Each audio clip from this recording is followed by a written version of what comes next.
Hello, stream. Hi, Gearbox. You're having a holly jolly gaming as entity is on fire. Is everyone? As a holly jolly entity on fire. Yes. Is everybody Massive. enjoying the implosion of our chosen hobby?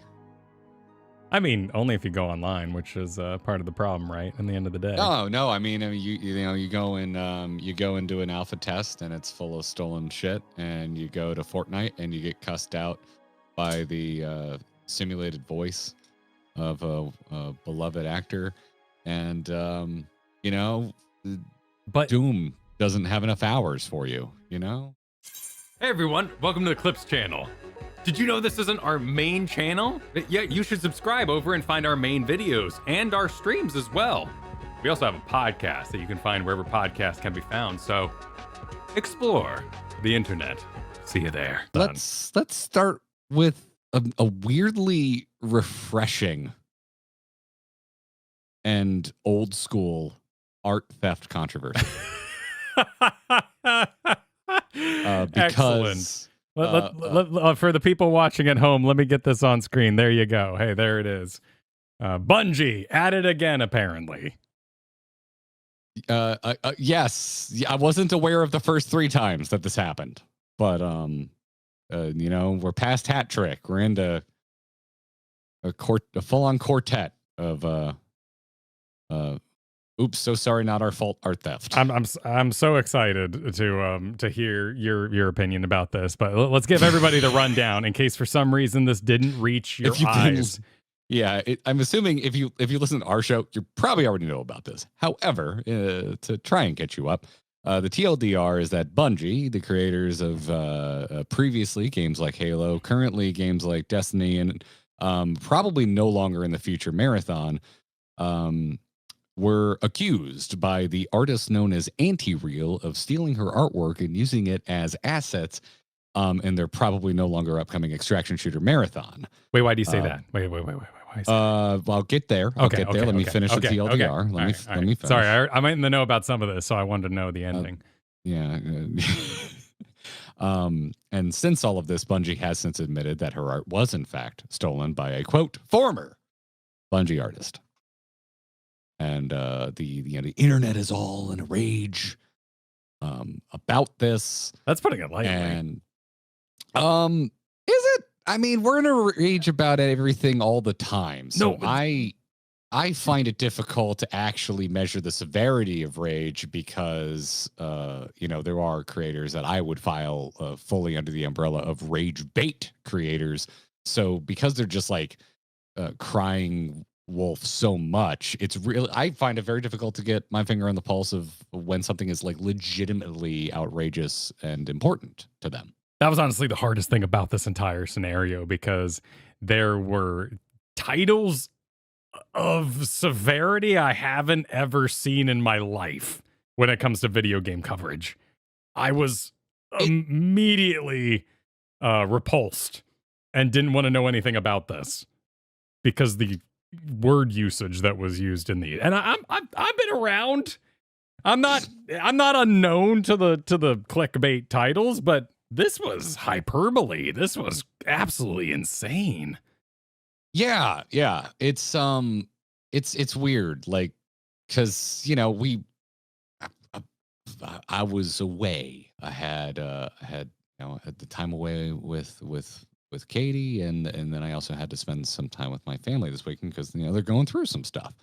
And so I came back to it after the initial surge of like raw reaction. And so I read some articles, and then some videos ended up on my feed, and I found the coverage by some more popular streamer/YouTuber types, like just like so it felt like it was a playbook of like maximizing anger at the coverage of the story. Whereas I honestly, I find this, it sucks and it's shitty and it's embarrassing for a studio of Bungie's pedigree and size.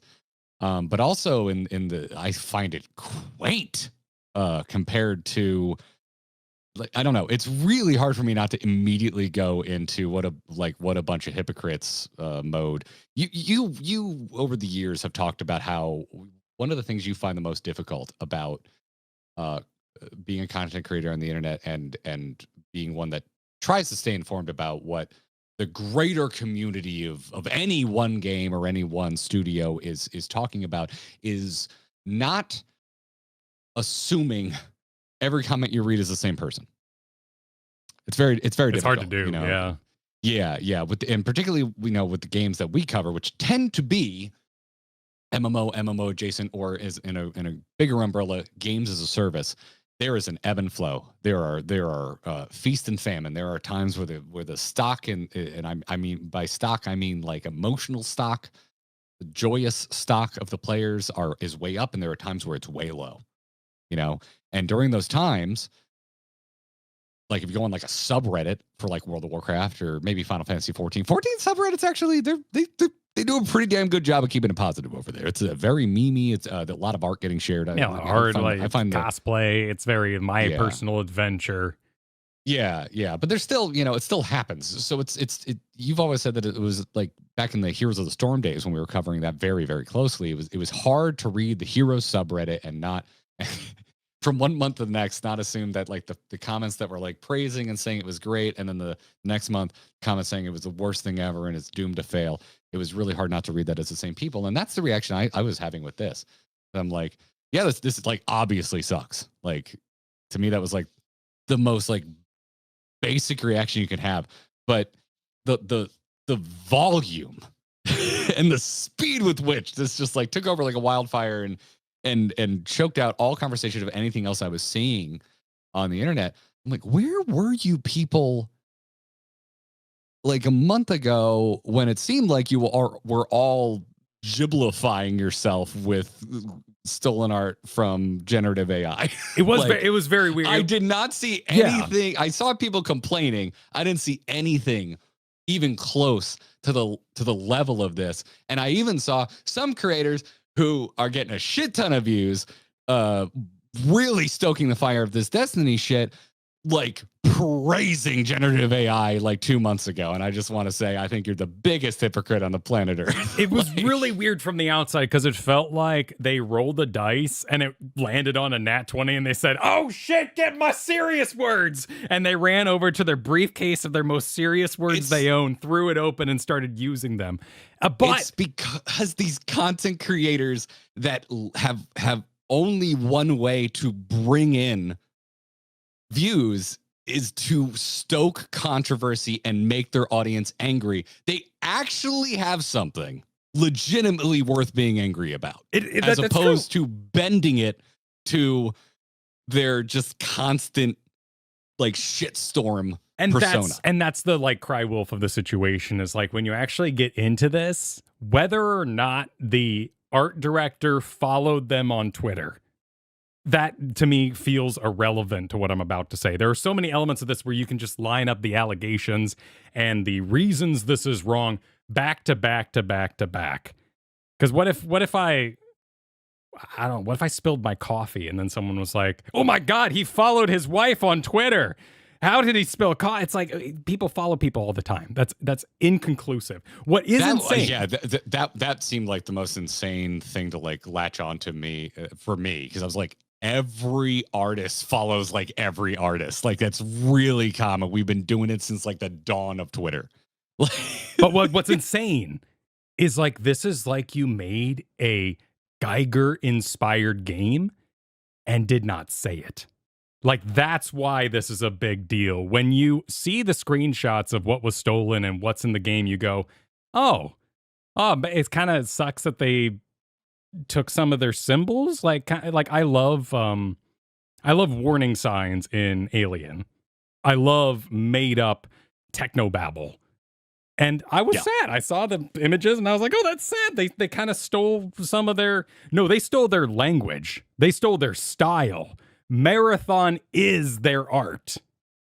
And when you watch the trailer again, knowing what the artist made, It's like you made a Geiger Oh. game and didn't cite Geiger. It's insane. 100%. Yeah.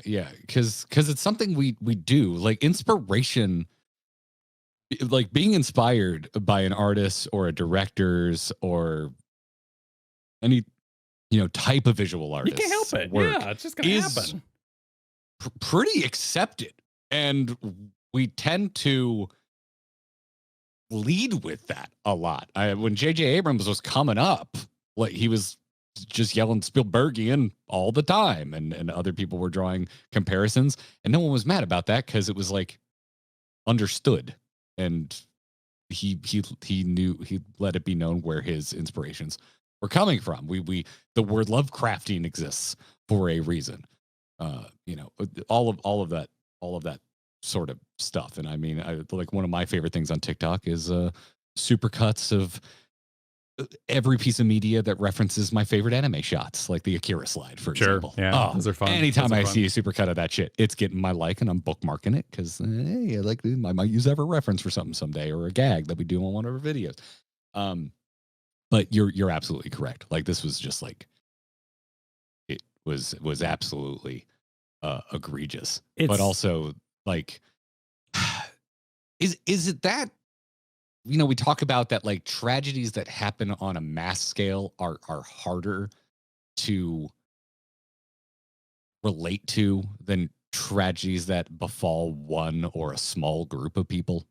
Is it the same thing that yes, there is obviously pushback happening against all of the wanton art theft that's happening with generative AI, but to me this incident seems so much larger and so much louder, that like I don't know, like part of like my gut reaction was, oh my god, like the greater gaming audience of just such a bunch of hypocrites. And then I started thinking about like, is it just because this is hyper specific?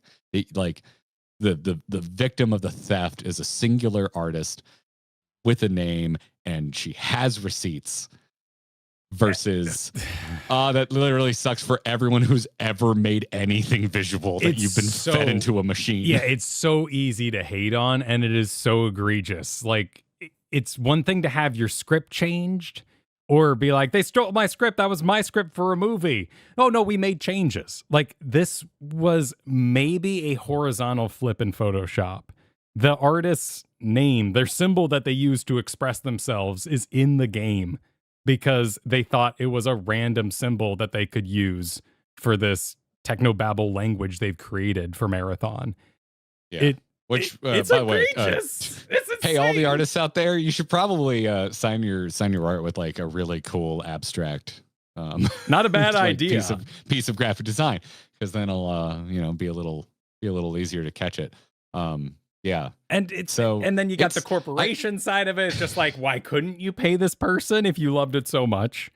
Were you afraid they were going to say no? Is your product so hollow that it hinges on this art style to hoodwink your audience into participating into it?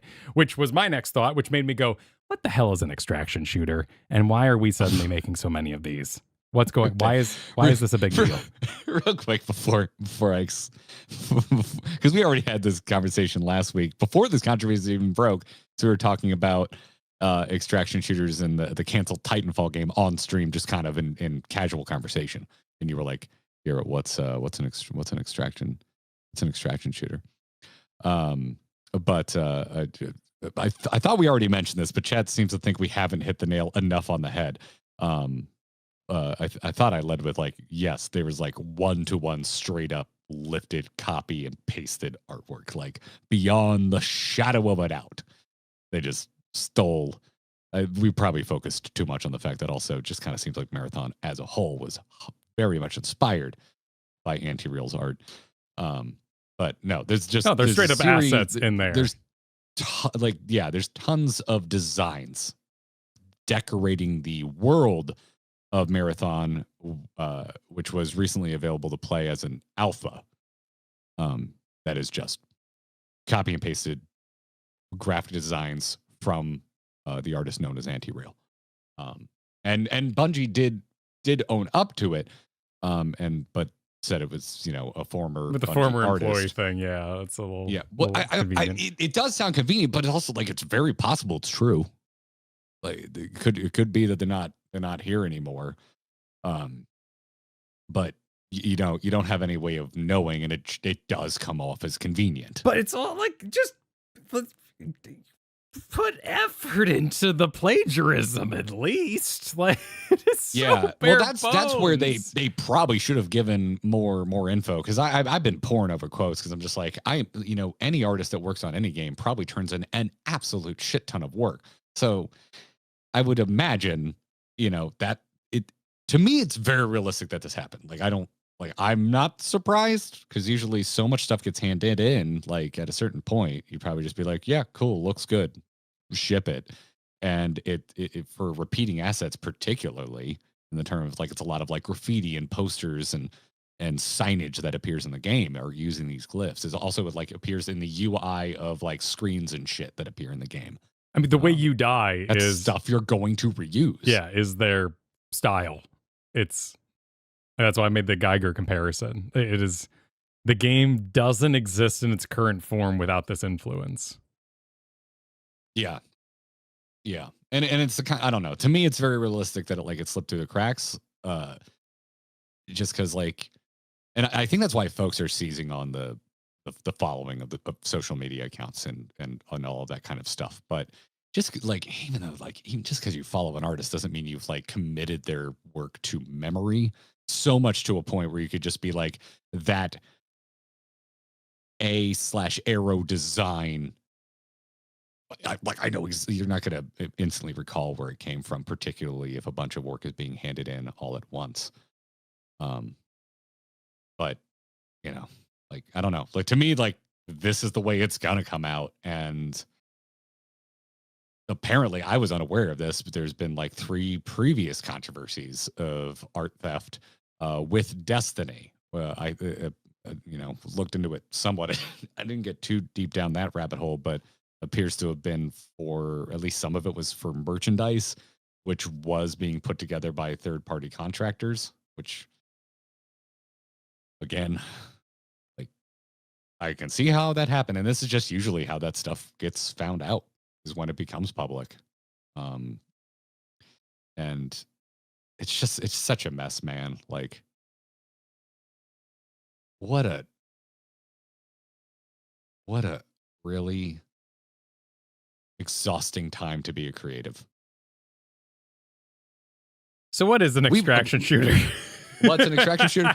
Why is this the new battle royale / hero brawler? Why is this the big money, I gotta have one game right now? The most famous one is probably Escape from Tarkov. Really good Twitch viewership on Escape from Tarkov. Yes, but has burned out some seriously good streamers. Oh yeah, absolutely. Because it's horribly punishing, but that's also what makes it high extremely stakes watchable, and interesting. And yes, much like for us, hardcore World of Warcraft. It's the stakes are what, it's kind of the draw, if you will. But most of them are you were dropped into a large map to go and scavenge, and it's like PvEVP. Typically there are NPCs that you're fighting with, but also other players out and about in the world. And you're scavenging, trying to find better guns, better gear. And if another player finds you and kills you, in something like Tarkov, you lose everything on you, and they can take it. And so it's this very high stakes type situation. And I see it as a natural progression of something like a battle royale. The difference is, most battle royales, you don't really keep anything from one game to the next. You're just starting over, all fresh. And I don't know, like anything, eventually folks kind of want something new or a stronger hit. Battle royales have been out a long time. They've been popular a long time. Fortnite is still very successful. PUBG is, last I checked, still a strong enough second place to Fortnite. And we've had I think some good additions and stuff like Apex Legends and even what Call of Duty was doing. I really liked their battle royale. They're still doing it. I'm just a little battle royaled out personally. And with the success of Tarkov came a lot of copycats, including Call of Duty. Warzone DMZ is their version of an extraction shooter. You've listed a bunch here in our notes. You know, you informed me the Hunt Showdown is one. Yeah, I like the Hunt Showdown. That's a cool game because you fight a boss and then you try to get out. Because once you beat the boss, this supernatural ghost or Lovecraftian beast, you then have a PvP team show up and try to take your stuff so they can go fight their boss, and it kind of cycles. And that's a really interesting concept. But yeah. And actually, chat's reminding me right now. Where did it go? Someone mentioned The Division. Midnight Miko, thank you so much for reminding me about this. Oh, The Division. The Dark Zone. The Dark Zone and The Division, I would cite as what I know is the earliest instance of an extraction shooter. Oh, that's interesting. Because like the Dark Zone was an extraction shooter, like for all intents and purposes. I just don't think the term existed yet. And from what I understand, Division 2 still popular, still has a healthy player count. I didn't get super far away because I'm a New York boy and I don't find DC all that interesting. I bounced off Division 2 real fast. I like New York. It seemed like they purposefully, like someone walked in the room and was like, hang on, are you doing something supernatural in there? Like, no, sir. No, we would never have zombies or anything cool in this game. Good. Don't you dare. This is just a sickness after all. It'd be weird if we made anything cool for you to shoot. And then they left. Well, you don't like shooting. You don't like fighting just people. Yeah, they're just people. I'm perfectly fine. I grew up with Rainbow Six, man. Like, and I played a shit ton of OG Half-Life mod Counter-Strike. Like, I am perfectly fine just human on human combat. Doesn't bother me none. So I loved the first Division. I didn't spend a bunch of time in the Dark Zone though, because I thought it was a bit punishing. And it was also kind of hard to access, and you had like levels you had to get in order to get in there in the first place because it was tied to this RPG element. Yes, yeah. It was essentially like a massive part of the end game of the Division. Yeah, it's just like the funny I'm thing. Not sure. Yeah, now chat's debating this, like all sorts of things. Like, is Left 4 Dead an extraction shooter? I would say hard no. You don't lose anything other than your time if you fail, and you don't bring anything with you. Now you need the element of people to be really pissed off, and it feels like they're trying to create the most frustrating game they could possibly think of. Like, what would really piss someone off? I know. What if you lost your money? No! All your loot. Yeah, we did it. That'll get everybody nice and riled up. I think we've proved time and time again that there are a lot of players out there looking for that level of friction and that level of stakes. My favorite World of Warcraft is classic hardcore. If they put out BC, that would be my new favorite World of Warcraft if they had BC hardcore. And if they put out Wrath hardcore, that'd be my new favorite World of Warcraft. It probably would stop there. I don't need to go to Cataclysm. So I found a list here. Choose equipment and gear. Step 1. Select a raid and load into it. Loot as much as you can while battling PvE and PvP elements. Extract from the raid alive. Sell your winnings and buy more powerful gear. So kind of the overline of this that maybe something like a Hunt Showdown didn't have is that you are progressing. And that's why a studio like Bungie might be good at making something like this, because they've made an RPG. Potentially. They also, like, in my opinion, they also make some of the best, if not the best and most satisfying shooting in any shooter. I would probably give that to Bungie. It's why I dump on Borderlands so much. I think the shooting feels really unsatisfying in Borderlands. Whereas something, and it's not just like because I don't like bullet sponges, because I go play Destiny, it's full of bullet sponges, but the shooting feels incredible. The guns feel so fun and impactful to wield. So while there is, I think, a lot of new extraction shooter burnout going on, I was cautiously optimistic for Marathon. Before this controversy even dropped, though, the overall reception from the alpha was from that was kind of the storyline coming out of it. And the chips were just, I think it just kind of been stacked against Marathon from the get-go. Like, again, like just for the sake of this conversation, let's divorce it from this controversy for just a second. Concord is hanging over Marathon like a pox. You know, Bungie is in bed with Sony. Sony was the big driving force for Concord getting made. They've just been pushing the studios under their control to make and chase trendy games as services. And Concord has I mean, got to be the most monumentally infamous non-starter of a game release in the last decade.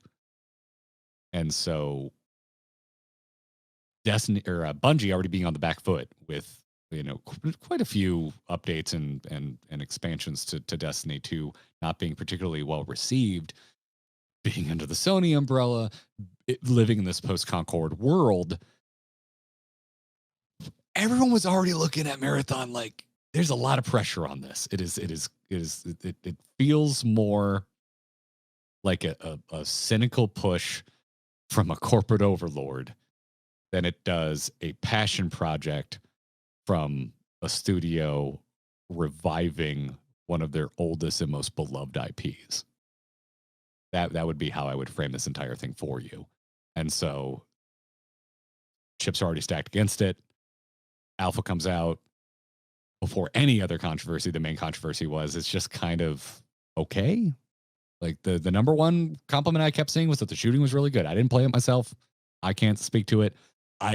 But I saw that feedback and I went, yeah, no shit, it's Bungie. Like, I'm sorry, Bungie.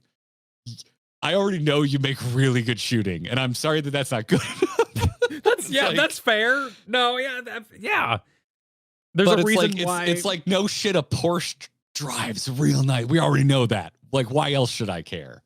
And then this hits. Like, I don't think Marathon survives this, man. I don't see. It was its most interesting asset. And to have that like even questioned is a death sentence to it. And in particular, the noise, the do do do do do do do, and every freaking video game trailer has that do moment to it. And usually, if it's an RPG, some monster curls its stupid fists, puts out its mouth, and goes roar. And sometimes the spit looks nice, and you're like, thank you. Their moment in this trailer was someone used a health kit in a vent. And I'm supposed to be like, wow, holy shit, I gotta play it. That looks fun. I can heal inside of a vent? Are you serious? That's dynamic. Yeah, it's just, I don't, it's such a, but it did look cool. I'm just bummed, man, because I like Bungie. I want them to succeed. And like that would be my message. Like as an admittedly passive player of Destiny, like I haven't touched Destiny 2 in more than 2 years. But I really liked my time with it. Like I left Destiny feeling really good about it and just wishing more of my friends played, because it is a multiplayer game and at its best, it is at its best, in my opinion, when it is a social experience. And even though I hand-delivered a free copy to a certain friend of mine, I just didn't have anyone. I didn't have anyone to play with. You know, our mutual buddy Patrick was like the only guy regularly playing it, and he was in France at the time, and the time difference was a little tough to rectify. So no, I eventually did what I could solo in Destiny 2, and I moved on. I had a really good time, and I felt like, you know, it was money well spent. I couldn't do it for the Hunt Showdown. I really wanted to play that game. It looks so cool. I straight up, when it came to Vermintide and Darktide, held my friends hostage. And I just need to play this once. I have to kill some rats so badly that I need to burden my family and make these other families of my friends burdened as well, so we can play this for just 3 hours, please. Yeah. I don't. I get that. it's weird. It's weird for me, man, because I'm a tapped in Blizzard fan. I'm a tapped in Final Fantasy 14 fan. I am a not tapped in Bungie fan, and I imagine there's a lot of people like me that it's like I hear that name and my immediate response is positive. Like I go like, damn, like you're responsible for some of my favorite games of all time. You are responsible for some of my fondest gaming memories, like going over to my buddies and staying up all night on Halo 2 release day to beat the campaign for the first time on Legendary with a case of Red Bull. Like, oh, it was a good time. And so like to me, I look at their recent strings of shortcomings, and it just makes me sad. And if I wasn't already so angry about the larger general state of what I see as an attack on creatives, I'd probably be mad about this. But it hits me just like another punch to the gut of a studio that I want to do better, that I want them to have a hit. I want them to succeed. And saying that they stepped on another rake doesn't even come close to accurately representing what a monumental fuck up this is. Yeah, man. It's exhausting. And I would really appreciate it if I saw more of this outrage when the next Mimi generative AI filter drops. You know, when we find the next famous anime artist to rip off, you know, I want to see this fire in the belly of more people.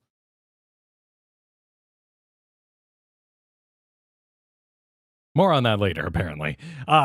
Next up, WoW housing. I know no more on that. I don't want to talk about this more today. Wait, no, not Marathon. We got Darth Vader cursing. You want to talk about that right now? So you just want to get it over with? Oh, yeah. Let's just rip that Band-Aid off for a second because of LOL. You deserve this. LOL. Darth Vader is dropping the swears in Fortnite, including saying such things as skibbity toilet, the F word, and just in general being an easy to trick nuisance.